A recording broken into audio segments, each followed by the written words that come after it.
Greetings. This video is intended to help you refresh how to go about uploading pages into our website.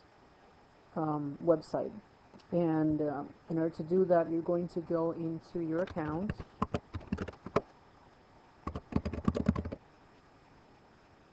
and you're going to click on sign in after you enter your username and password.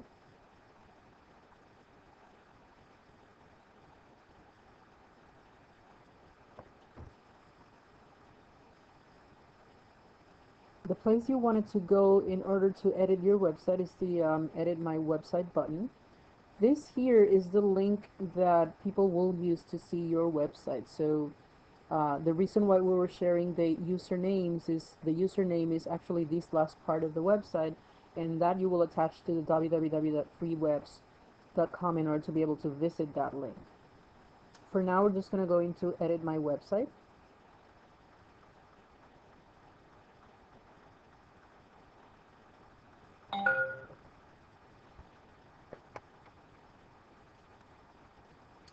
And now there's going to be a slightly different way of doing this. When we were in class, I talked about opening a file and copying the code from your page in your local computer and pasting it into the page here. Um, but it turns out there's an easier way to do this. And the reason why I didn't suggest it before was that I wasn't sure that the file uploader was going to be able to overwrite old files with new files. So I didn't want to cause more confusion, but I ended up playing a little bit with it, and it turns out that it will allow you to upload files and overwrite whatever was old. So if you make changes in your local file, all you have to do is make sure that you save the changes and then upload the files. So there's no need now to do the add page procedure that I showed you before. Now we do need to do the add folder, and we needed to create two folders so that we could recreate the structure that we have on our websites. So the first one was images, and you click on add folder. It shows you a space to create the folder. You enter the name and then you click on save, and then you can do that for styles as well. Styles, and I click on save. And there are the two folders that we need. Now, when you're going to upload files, now you need to make sure that you are in the right place when you're uploading these files. You want to make sure that you're in images in order to be able to upload files to the images folder.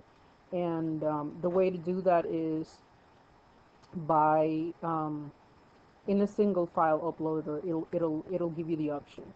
Now, one more thing that we're going to do, the default file that it appears on your list was index.html, but we were talking about using the HTML extension, so I'm going to go ahead and rename this file just so that I can add the L, and therefore when I upload the file from my computer, then it will override this file that appears here by default. So I'm going to click on save, and um, there's always that question about changing the file name extension. We're going to say yes or OK. So when you click here, this is the tool to rename any files. So we're going to use the single file uploader. This is the tool right here, and it'll allow you to browse for files and upload them just like you were attaching an email, an attachment to an email. And this is the place where you tell the computer where you want these files uploaded. And right now we could select this one, which is the default, and this is the place where all the pages are going to go. But when later on when you're uploading your images, you want to make sure that you choose images, and when we're uploading that styles file, you want to make sure that you select this one. So for now we're going to leave it at the root level, and you're going to go and look for the files that you want to upload. So for now we had 4 files that you wanted to upload, and remember that we had talked about having a curriculum web folder. One of the files that we were looking at was teaching guide intro, so I'm going to go ahead and select it, and I do upload the file. Now, because we are using a free account, basically we're not allowed to upload more than 1 file at a time, so this is going to be a process that takes a little while. And then you go and repeat the procedure. and make sure that you have your navigation file. It's in the root. You click upload,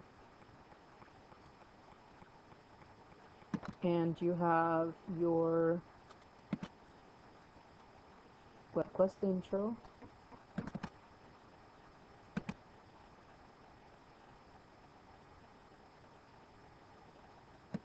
And you also have the task.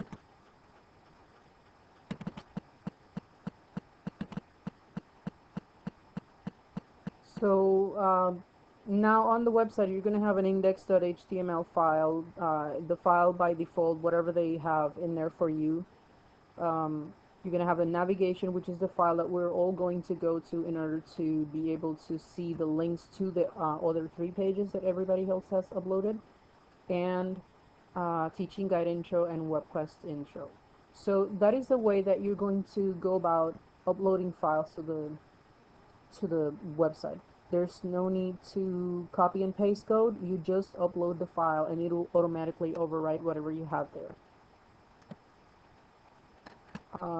Whenever you wanted to see your file, your website, there's the link over here on the right, and it'll allow you to go there. Now remember that in your case, because we haven't yet set up the structure appropriately,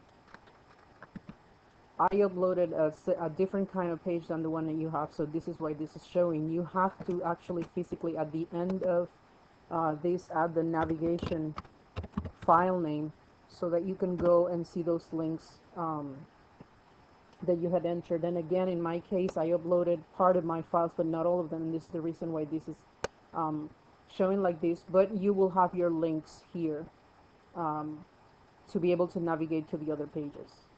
So, and if you change the page name again, you can go and see your teaching guide, your WordPress intro. Oops.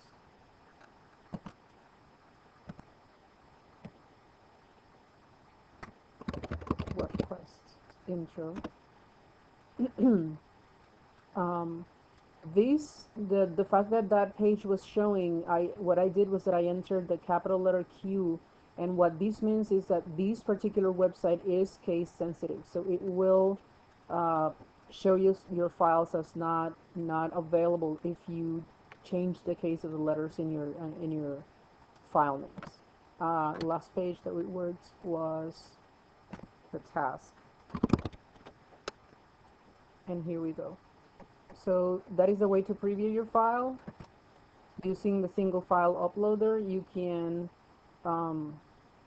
upload all the files into your list of files here. Whenever you need to edit the page, you're going to be doing that in your local computer. You could also do it here, and then that's when we would see that interface that we saw in class last week that shows the code. Now remember that when we also talked about saving the files, and there's going to be 2 file menus here. The one you want to use is the one within the screen, the window, which is the one that saves the content into the free website, not the one on top of the screen. That's the one for the browser. You want to save your files. If you make changes in the code on the live website, you want to save the files using this one here. So I'm going to click on exit. This is for editing the code. This is for renaming the actual file name, changing the file name. This is for deleting a file. And the single file uploader is the place where you want to go when you need to add new pages or upload the new versions of whatever pages you work on. So I hope you find this video useful in refreshing your memory in how to do this to have your website ready for your reviewers.